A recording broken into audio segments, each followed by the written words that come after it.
他就向魏凤和部长提出来，说你们中国啊主张和平解决问题，但是呢，你们曾经啊是不是在历史上啊侵略过这个越南呢？很显然这个问题是带有就挑衅性的。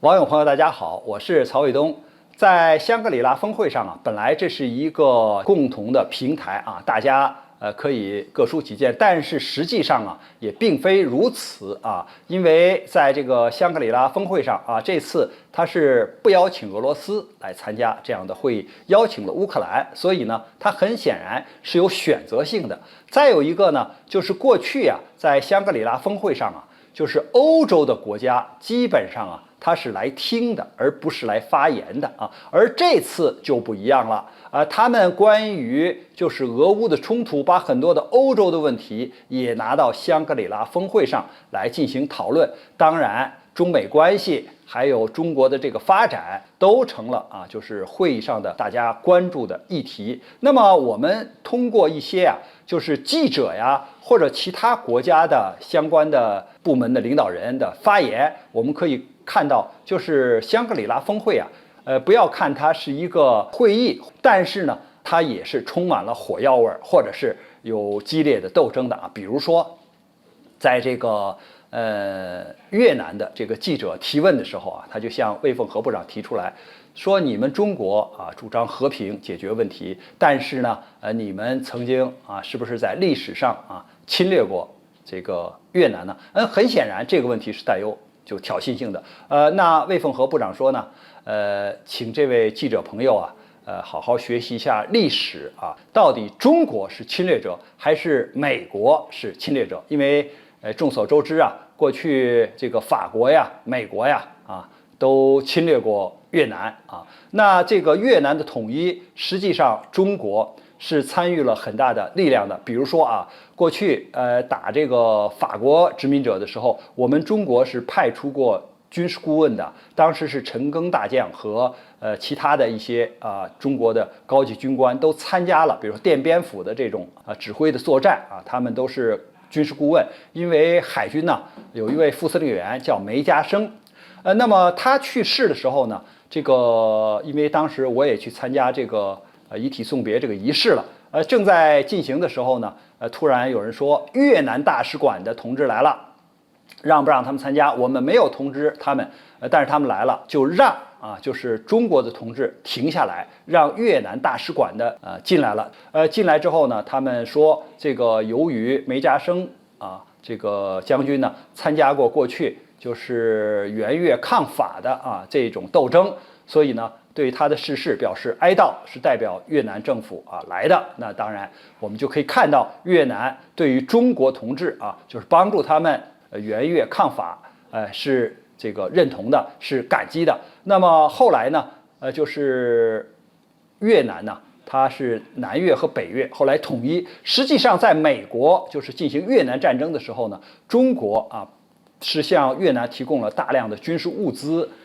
还提供了其实也包括部队因为我们的高炮部队都进入越南进行过参战，就是保卫它的一些重要的城市或者桥梁一些这样的目标。越南的统一实际上中国是出了力了，是为赶走美国侵略者是出了力的。所以我们讲呢，就是到底美国是侵略者，法国是侵略者，还是中国是侵略了越南？这个只要看一下历史就会一清二楚了。当然在会议的发言上我们不但看到中美两国的防长有主旨发言，我们看到日本的防卫相也进行了发言，而且呢和中国进行这种就是军方的交流的时候呢，也提出了日方的看法比如说他就提出来说，这个俄罗斯侵略了乌克兰，那么中国作为常任理事国应该指责俄罗斯应该支持乌克兰，应该发挥它的作用。那么我们说在这个问题上，日本是跟随美国一致的，是要支持乌克兰用军事的手段来和俄罗斯进行交战。那这个不是中国的态度，那么日本不能把他自己的这种态度或者说跟随美国的态度强加给中国。那么他还提出来，就是俄罗斯和中国的这个空军的飞机啊，在日本的周边进行了巡航，这是对日本的军事示威。那么我们说，这个美国在日本有军事基地，美国和日本的军机在中国和俄罗斯的周边进行巡航，那这种抵近的侦察是不是军事行动？那是不是对我们的示威？那既然美国和日本的军机在中国和俄罗斯的周边进行抵近的侦察，或者是这种危险的飞行啊，这是我们的家门口。请问，那中俄在自己的家门口维护自己的安全，为什么要受到日本的这种抗议，或者是发出这种不同的看法呢？就是为什么美国和日本可以做的事情，中国和俄罗斯不能做呢？况且我们是结伴不结盟，是为了维护自己的安全。那么还有一点呢，就是日本说这个中国它的航空母舰在日本的周边进行相关的这种军事演习，是改变现状，是对日本的一种示威。那么我们说，美国在日本有这个第7舰队，有航母的军事基地，有2栖攻击舰的军事基地，有这种隐身战机的这种基地。